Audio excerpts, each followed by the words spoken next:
Olá, boa noite. Boa noite. Igreja celebra hoje a solenidade da Cátedra de São Pedro. Tradição antiga, festa glorifica a Deus pela missão confiada ao apóstolo Pedro. Na Terra Santa, a celebração da igreja no Santo Sepulcro. Cardeal Odilo Scherer institui quinta-feira como dia da semana de oração pelas vocações na Arquidiocese de São Paulo. Chuvas afetam a população de vários municípios no Vale do Paraíba e Rio de Janeiro. Flávio Dino assume cadeira de ministro no Supremo Tribunal Federal. Uma das opções para substituir a carne. Ovos têm ligeira elevação de preço. E a história de superação de uma jovem que passou por 19 procedimentos cirúrgicos e um transplante. O Canção Nova Notícias está começando.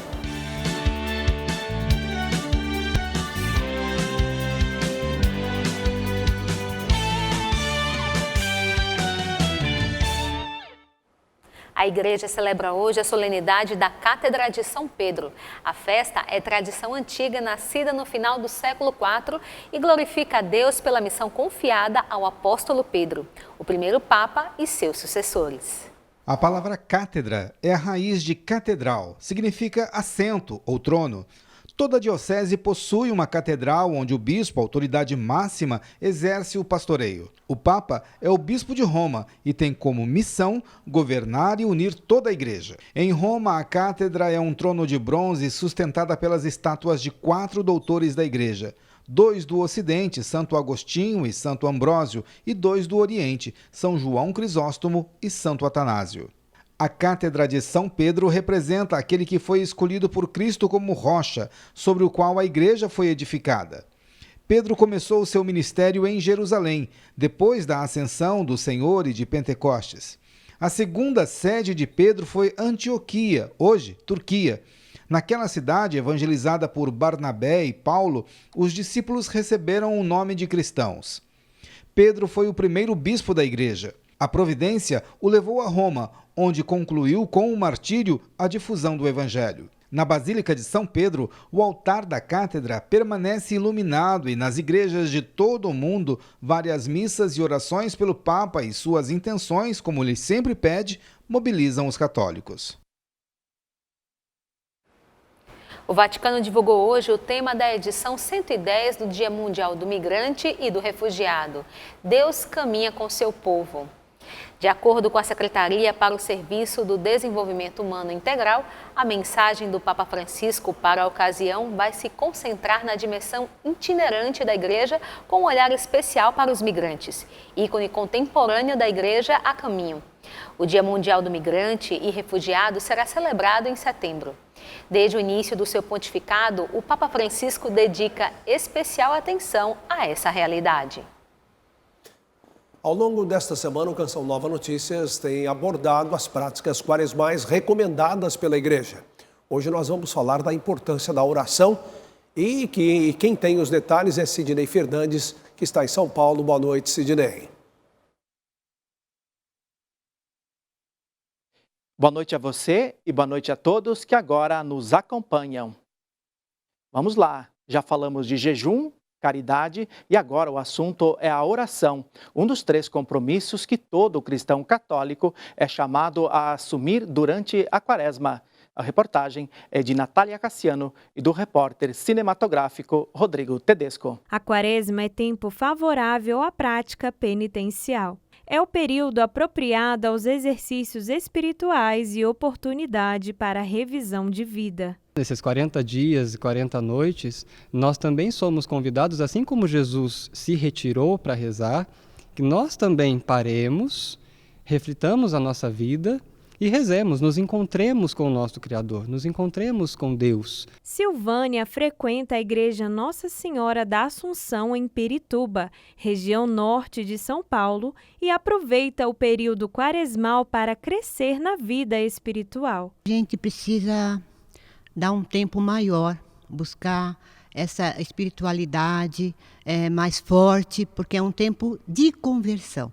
É um tempo que nós precisamos nos abrir mais para as coisas de Deus, para essa misericórdia que está aí, que é de graça, que nós temos que buscar e procurar melhorar no nosso dia a dia, porque a conversão é diária. Ao escrever sobre a fé ortodoxa, São João Damasceno afirma: A oração é a elevação da alma a Deus ou pedido a Deus pelos bens convenientes. Assim como o nosso corpo ele precisa de alimento para sobreviver, o nosso corpo precisa do ar para que nós consigamos respirar, a nossa alma também precisa de alimento. E esse alimento espiritual é a oração. É o meio pelo qual nós conseguimos chegar até Deus, conseguimos ter acesso às graças de Deus, conseguimos tocar a Deus. Em meio à agitação do dia a dia, muitas pessoas encontram tempo para pausar suas atividades e estar em intimidade com Deus. É o caso da Cristina, responsável da cantina no Colégio São João Gualberto. Buscar tempo para agradecer e confiar suas necessidades ao Senhor santifica o seu dia. Eu venho, eu sento, eu choro, eu rezo, né? Eu faço a minha oferta, mas tudo no momento que eu recebo aquela, vai lá, que agora é a hora. E a oração é um instrumento poderoso em favor das vocações. Diante da redução de vocacionados, em especial de consagração sacerdotal, religiosa e missionária, o cardeal Odilo Scherer instituiu a quinta-feira como dia dedicado às vocações na Arquidiocese de São Paulo. A Arquidiocese de São Paulo possui 1.064 padres ordenados, mas a diminuição das vocações preocupa.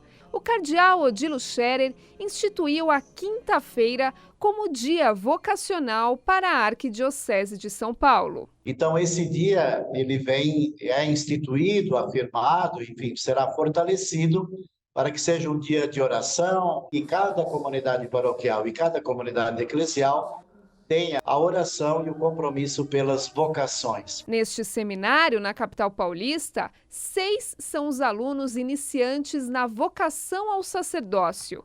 Tiago é um deles. Após cursar a Faculdade de Economia, sentiu o despertar vocacional e hoje, aos 24 anos, vive seu primeiro ano no seminário. Primeiro, aprender, né, com a vida comunitária, né? Principalmente o sinal de misericórdia que Deus tem para conosco, chegar no final da vida e falar assim, realmente conseguir cumprir a fidelidade que Deus me deu. Newton trabalha como professor no seminário e diz ver nascer essas vocações. E tirar essa ansiedade deles. Aqui é um professor amigo, vocês são amigos, é tudo em pró, né, de realmente passar a palavra para os irmãos que eles vão ter no futuro, e realmente não ter nenhum pânico. Além das vocações religiosas, a carta que instituiu a Quinta-feira das Vocações também ressalta a importância do matrimônio e da família. A proposta da Arquidiocese, como é da Igreja, é investir, rezar, trabalhar para fortalecer a vocação matrimonial. Noivos Danusa e Wagner entendem o valor do sacramento do matrimônio e se preparam para viver este momento. Para nós é a nossa vocação, né? Nós buscando uma vida em Deus, buscando uma vida de oração, nós fomos entendendo que era isso que Ele queria para nós. É viver esse tempo de preparação naquilo que Deus nos chama quanto comunidade, mas também naquilo que a Igreja nos convida a sermos, né? Famílias novas para este mundo novo. 23 pessoas prestaram depoimento à Polícia Federal nesta quinta-feira no âmbito da investigação sobre suposta tentativa de golpe de Estado. O ex-presidente Jair Bolsonaro compareceu à sede da corporação, mas permaneceu em silêncio. A repórter Camila Castro tem mais detalhes. Boa noite, Camila. Boa noite, Mauricéia. Boa noite a todos. O ex-presidente Jair Bolsonaro chegou por volta de 2h20 da tarde aqui na sede da Polícia Federal, onde ficou por menos de meia hora.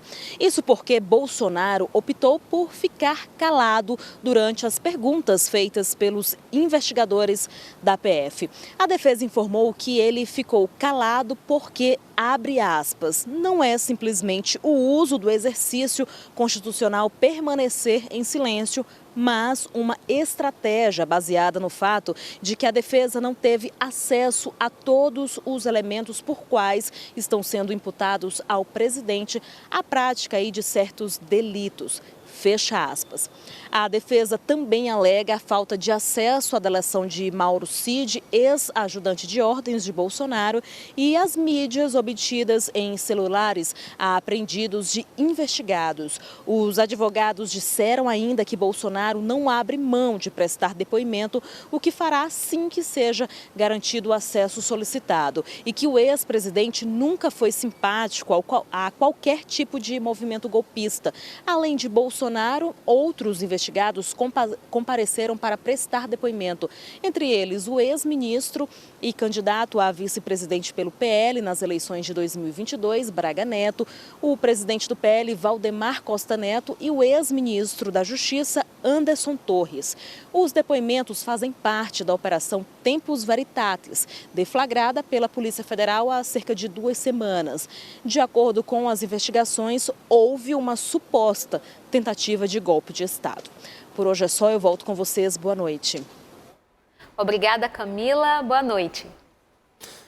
A gente continua em Brasília porque o ex-ministro da Justiça e Segurança Pública, Flávio Dino, é o novo ministro do Supremo Tribunal Federal. Nós vamos chamar Ronaldo da Silva, saber com ele como foi a cerimônia de posse de Dino na Suprema Corte. Boa noite, Ronaldo. Oi, Reinaldo. Também para você, muito boa noite para toda a audiência da Canção Nova. A posse de Flávio Dino aconteceu na tarde de hoje com a presença de cerca de 800 pessoas, entre autoridades, amigos e convidados. O novo ministro assumiu a cadeira deixada por Rosa Weber, aposentada no ano passado. A cerimônia de posse do novo ministro do STF, Flávio Dino, contou com a presença do presidente da República, Luiz Inácio Lula da Silva, do vice-presidente Geraldo Alckmin e outras autoridades. Cerca de 800 pessoas compareceram à solenidade. À noite, Dino participará de uma missa na Catedral de Brasília. O ministro dispensou o tradicional jantar oferecido por associações de magistrados aos ministros que tomam posse no STF. Flávio Dino herdará cerca de 340 processos que eram do gabinete de Rosa Weber. Ele se tornará relator de processos sobre a atuação do governo do ex-presidente Jair Bolsonaro durante a pandemia de Covid-19 e sobre a legalidade dos indultos natalinos assinados durante a gestão anterior. O novo ministro chega ao Supremo com 55 anos e poderá permanecer na corte por 20 anos. Em sua carreira, Dino colecionou passagens pelos 3 poderes. Formado em Direito pela Universidade Federal do Maranhão, foi juiz federal e chefiou a Secretaria-Geral do Conselho Nacional de Justiça. Foi governador do Maranhão e ministro da Justiça do governo Lula. De Brasília, Camila Castro para o Canção Nova Notícias. E a reunião do G20, cúpula das maiores economias do mundo, que aconteceu no Rio de Janeiro com os ministros de Relações Exteriores, terminou nesta quinta-feira com decisões relacionadas à reforma da governança global, o combate à fome e mudanças climáticas. Aline Campelo tem mais informações. O secretário de Assuntos Econômicos e Financeiros no Ministério das Relações Exteriores do Brasil, o embaixador Maurício Carvalho Lírio, afirmou que é necessário obter recursos para transições energéticas e o combate às mudanças climáticas, além de possíveis alterações na composição do Conselho de Segurança da ONU. A reunião também abordou as tensões geopolíticas pelo mundo, especialmente a situação de Gaza e da Ucrânia. O chanceler brasileiro Mauro Vieira condenou o aumento dos investimentos militares internacionais, que ultrapassam 2 trilhões de dólares ao ano, enquanto iniciativas para o combate à pobreza e às mudanças climáticas não têm o mesmo aporte financeiro. Aline Campelo para o Canção Nova Notícias. O Ministério da Educação divulgou o balanço do Censo da Educação Básica e Profissional de 2023. Os dados são levantados anualmente e servem como base para ações na educação pública e privada no país. As escolas particulares são responsáveis por quase 20% das matrículas no país. A rede municipal tem a maior participação no ensino, com 49% dos estudantes, e a rede estadual concentra 30% das matrículas.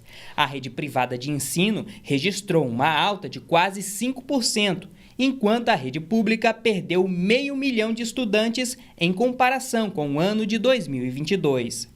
É importante salientar também o comportamento da matrícula na rede pública, que experimentou uma redução de próximo de 500 mil matrículas. Pode parecer estranho, né, a matrícula na rede pública cair de uma forma tão forte assim de um ano para o outro, mas as justificativas para isso a gente encontra no movimento dos indicadores de fluxo escolar. Um dado preocupante é a quantidade de brasileiros que não concluiu o ensino básico. 70 milhões de brasileiros com mais de 18 anos não terminaram o ciclo escolar na idade adequada. As matrículas no ensino médio caíram cerca de 2,5%. Eram 7 milhões e 800 mil alunos em 2022 e agora são pouco mais de 7 milhões e meio. A educação de jovens e adultos, EJA, perdeu 1 milhão de alunos desde 2018. A gente mostra aí o ensino médio como campeão de abandono, de reprovação, de evasão dos nossos jovens nas escolas. O que nós estamos querendo dizer é que nós não queremos deixar ninguém para trás.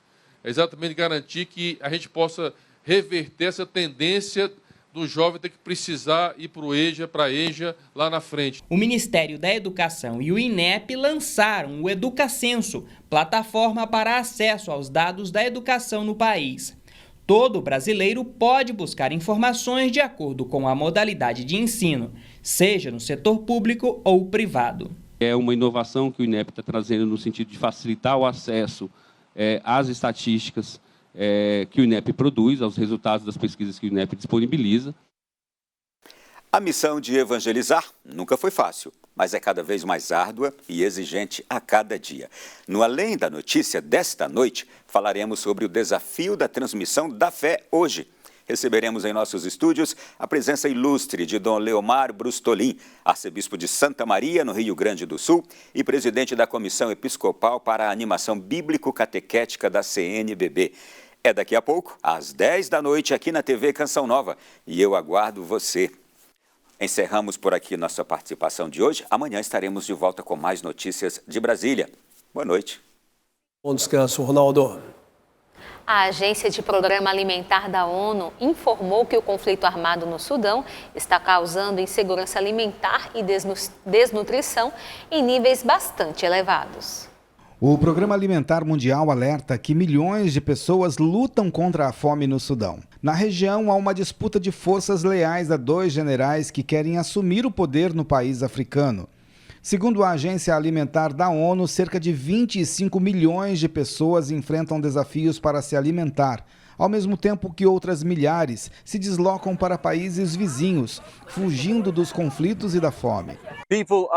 Michael Dunford dirige o programa da ONU na região africana e diz que as pessoas deixam o Sudão por causa da guerra e tanto a Agência Alimentar da ONU quanto outras agências fornecem apoio, mas alerta que a situação é desafiadora. A insegurança alimentar atinge cerca de 18 milhões de pessoas. Dessas, quase 4 milhões são crianças, que estão desnutridas. A catástrofe da fome no Sudão aumenta a cada mês que o conflito continua.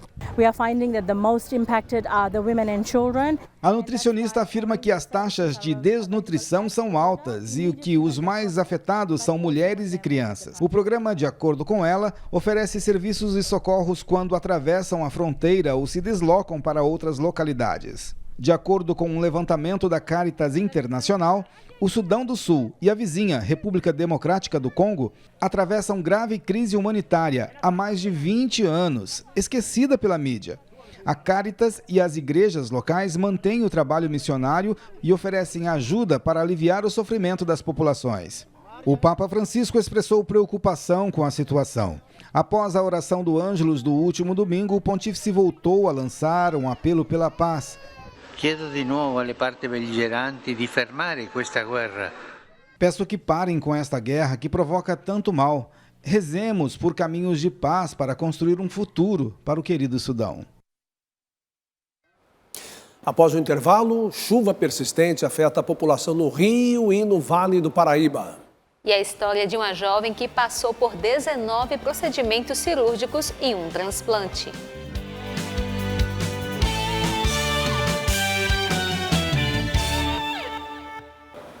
E agora a gente fala de chuva. Na região sudeste houve mortes devido aos temporais no estado do Rio de Janeiro na noite de ontem. Em Japeri, na Baixada Fluminense, um desabamento tirou a vida de um menino e uma mulher de 24 anos. Já em Barra do Piraí, outra mulher morreu em um deslizamento de terra. No Vale do Paraíba Paulista, a Defesa Civil informou um deslizamento de terra em Cachoeira Paulista, onde está a sede da Canção Nova. O muro de contenção não suportou e acabou atingindo uma residência. As águas do rio Paraíba do Sul alagaram casas e as famílias foram retiradas. Em Guaratinguetá, terra de São Frei Galvão, houve alagamentos. A Defesa Civil registrou cerca de 114 milímetros de chuva nas últimas 24 horas. 60 pessoas ficaram ilhadas e precisaram ser resgatadas pelo Corpo de Bombeiros em um bote. Vamos agora com a previsão do tempo. Chuvas e temporais vão continuar por todo o país. Apenas a região sul está livre da chuvarada, mas praticamente todas as capitais estão em alerta para chuvas intensas. A condição é de grandes volumes no norte, nordeste e sudeste. O tempo fica instável em Minas Gerais e no Espírito Santo, mas há previsão de pancadas de chuva no Rio de Janeiro e em São Paulo. Na região norte, a chuva será em parte do Pará e no Tocantins. Também em Acre e em Rondônia. Os acumulados podem chegar aos 20 milímetros em Minas Gerais, 25 milímetros em Goiás e no Mato Grosso e 30 milímetros no Tocantins. Vamos ver como fica o clima no Rio de Janeiro, que tem sofrido com os temporais? A previsão é de calor e pancadas de chuva na sexta-feira, que vai chegar aí a máxima de 33 graus. No sábado, a máxima chega aos 36 e no domingo aos 34 graus. A circulação de ventos provoca chuva na região sudeste e parte do centro-oeste e faz chover forte no Distrito Federal e em Goiás, com chance de tempestades. Já na região nordeste, a sexta-feira será de chuva forte no Maranhão, Piauí e parte da Bahia, como você vê nessa região mais escura do mapa. E o tempo vai ficar instável do Rio Grande do Norte ao litoral de Alagoas. Vamos encerrar com o estado menos chuvoso até o momento, porque a partir de amanhã o tempo vai ficar instável no Rio Grande do Sul e em Santa Catarina, com chance de temporais devido a uma frente fria que se aproxima aí do litoral gaúcho. Vamos às temperaturas em todo o país? Teremos a mínima de 21 graus em Porto Alegre, 24 no Rio de Janeiro e em Salvador e máxima de 35 graus em Manaus. 15 anos de idade, 19 procedimentos cirúrgicos e um transplante de rim. Essa é a história da Maria Eduarda, de Belo Horizonte. Mesmo com todas as adversidades, ela não desistiu. Nessa trajetória de superação, o esporte tem sido combustível para seguir em frente. A luta de Maria Eduarda começou ainda no ventre. Eu descobri no morfológico, com 3 meses, que a Duda tinha uma obstrução no canal do ureter direito. Nasceu prematura de 6 meses. Nas primeiras horas de vida, precisou ser operada. Porque já tinha muita urina na cavidade abdominal, ela já estava com, eles falam de sofrimento fetal. Era só o começo de uma história de fé e superação. Aos 11 anos, iniciou a hemodiálise. Um novo capítulo. Era muito difícil realmente, porque ali você, como o seu sangue passa por uma máquina, você fica muito fraca, você não consegue fazer nada. Foram 11 meses de tratamento, 3 sessões por semana. Somente um transplante poderia salvar a vida de Duda. Dani, eu quero um rim. Eu não aguento mais ficar na hemodiálise. Eu tô sofrendo muito. Confiança e joelhos dobrados. No dia 18 de novembro de 2020, Maria Eduarda recebeu seu presente. Nós vimos a doutora Fernanda entrando no salão chorando. Ela é a doutora Paula. Que o rim da Duda tinha chegado. Que era para a Duda fazer uma refeição leve. Que uma mãe disse sim para doação de órgãos. Comecei a desabar, chorando muito, porque ao mesmo tempo que eu estava com medo do processo, eu estava aliviada. Duda teve complicações no transplante. Mais uma vez, a fé e a devoção à Nossa Senhora foram um alicerce da família. Sinal que hoje a menina leva no peito. A doutora Fernanda virou para ela e falou assim: Duda, eu tive um sonho com você, que era para me entregar uma medalha minha de Nossa Senhora das Graças, que eu ganhei quando eu passei por um processo muito difícil na minha vida também. Eu não esqueço nunca a hora que o doutor entrou na porta e virou para mim e para ela e falou assim: Maria Eduarda, você não vai precisar de fazer o plasmaféres mais. Sua creatinina já baixou, seus exames estão caindo. O que aconteceu? Eu falei: doutor, o que aconteceu? É Deus, é Nossa Senhora que abençoou a minha filha mais uma vez. Após se recuperar do transplante, Duda voltou a fazer o que mais ama: nadar. Ela pratica o esporte desde os 3 anos de idade e hoje treina para participar das Olimpíadas dos Transplantados nos Estados Unidos. Superação, sonho e realização. Essas são as 3 palavras que eu defino a natação e a piscina para mim. Para arcar com as despesas das viagens e participar da sonhada competição, a família criou uma vaquinha online. Independente do resultado das competições dela, ela já é uma vencedora. E só de estar ali na água conseguindo fazer o que eu gosto e estar dando o meu melhor ali já é muito bom. A gente fala agora um pouquinho sobre economia, porque com a maior procura neste período quaresmal, o preço dos ovos teve ligeira alta nas principais regiões produtoras do país. O alimento rico em proteína é a alternativa para substituir a carne, além de opções variadas em seu preparo. O senhor Próspero José é diabético e não tira o ovo de seu cardápio diário. Eu uso direto, irmão. É 4 ovos por dia. E sobre o valor do alimento nos supermercados? O ovo é uma das coisas que está aqui dentro mantendo, né? As outras coisas subiu bastante. Os ovos também estão no carrinho da dona Lúcia, que não sentiu alta nos preços. Eu acho que deu uma baixada. Inclusive aqui no supermercado, eu sempre compro aqui porque eu acho o preço daqui muito bom. De acordo com o Centro de Estudos Avançados em Economia Aplicada da Universidade de São Paulo, as vendas de ovos estiveram aquecidas na primeira quinzena de fevereiro. Isso gerou uma leve alta do preço nas principais regiões que são produtoras do país. Variações que tenham passado despercebida pelo consumidor, por exemplo, ocorreram em Belo Horizonte, 0,18%, e na Grande São Paulo, 0,11%. Bom sinal para que o ovo esteja na mesa de muitos brasileiros, em substituição à carne nesta quaresma. Diz muito a nossa espiritualidade, diz muito ao nosso desejo de mudança, tanto a abstinência quanto o jejum. Os dias de sexta-feira, né, que é o dia que já não como carne mesmo, principalmente na quaresma, né, eu sempre ponho o ovo no cardápio. Muitos católicos não comem carne durante o período quaresmal e receitas com ovos se tornam uma alternativa. Agora, para você ter variedade nos pratos, é preciso contar também com a criatividade. Dentre as dicas práticas, essa nutricionista passa a receita de um patê cremoso feito de ovo. Que a gente amassa, por exemplo, 2 ovos cozidos, uma colherzinha de creme de ricota, põe um temperinho, amassa bem, vira um patê cremoso. Então dá para preparar várias coisas aí à base do ovo, mas também com outros nutrientes ou outras proteínas também. Eu tendo o ovo, o chuchu e a berinjela, é o meu prato, eu adoro, eu troco por carne. Então a gente pode substituir a carne vermelha por o ovo, mas também por outras proteínas. Com o apoio de sócios e benfeitores, a Canção Nova promove a evangelização pelo Brasil e o mundo. São diferentes credos, povos e culturas que recebem a mensagem da igreja por este sistema de comunicação.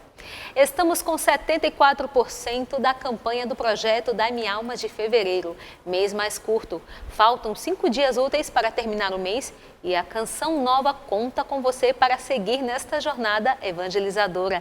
Conheça mais e acesse clube.cançãonova.com e faça sua doação ou doe pelo pix.doação@cançãonova.com. Obrigada por ser um evangelizador conosco. Este período da quaresma é um convite à reflexão e à oração.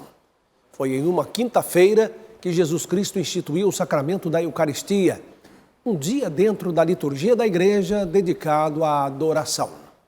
Antônia tem 78 anos e esteve 48 horas dentro de um ônibus. Percorreu 2.300 quilômetros para exercitar a fé e conhecer a Canção Nova pela primeira vez. Muito bonito, que eu assisto na televisão na minha casa. E tinha vontade de vir aqui. E hoje estou aqui com vocês. No rosto, as marcas de quem doou a vida pela família e experimentou a dor. Antônia perdeu 2 dos 5 filhos como consequência da depressão. Um dos 3 filhos tem deficiência e depende da mãe. Mesmo diante da provação, persevera na fé. Nós estamos adorando o nosso Pai, né? Que dá de tudo de bom para a gente, não é? Emoção de quem voltou para avivar e adorar.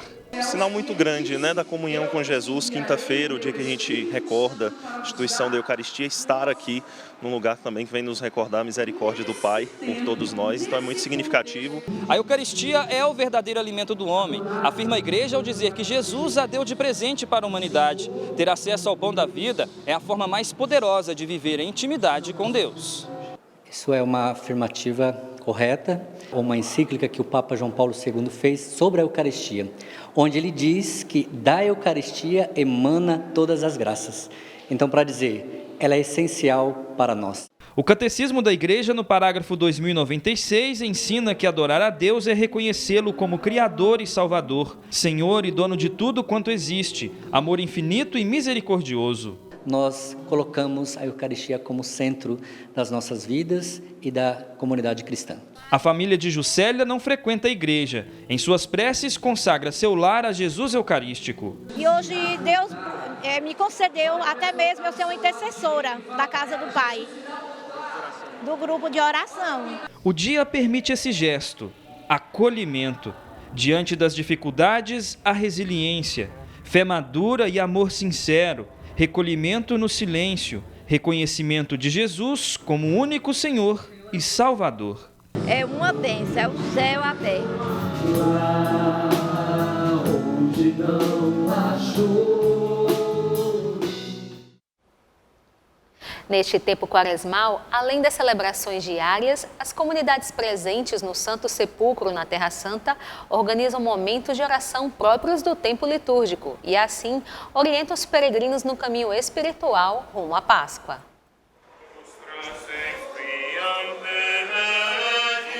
Para todos os cristãos, o coração de Jerusalém é a Basílica do Santo Sepulcro, construída sobre o Calvário e o túmulo de Cristo.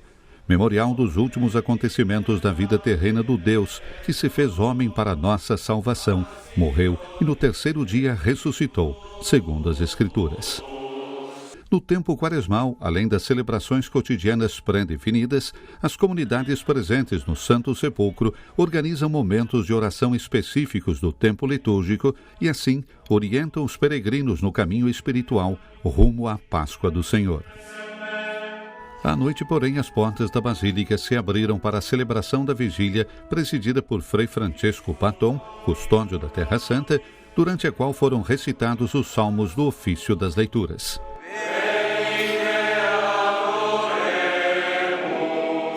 No final da liturgia, os frades cantam outros hinos e depois saem em procissão com velas acesas e caminham lentamente ao redor da edícula do Santo Sepulcro.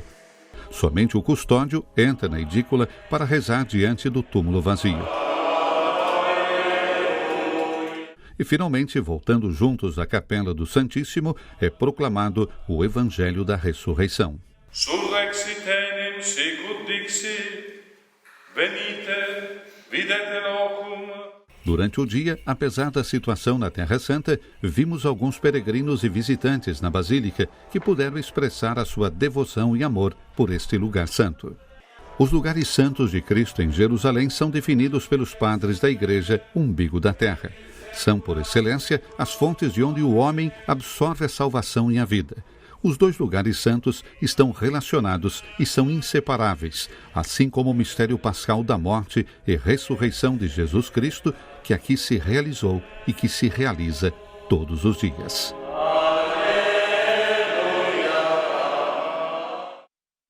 O Canção Nova Notícias fica por aqui. Assista a seguir a transmissão da Santa Missa direto de Brasília. Boa noite, paz para você. A gente se vê novamente amanhã. Uma ótima noite.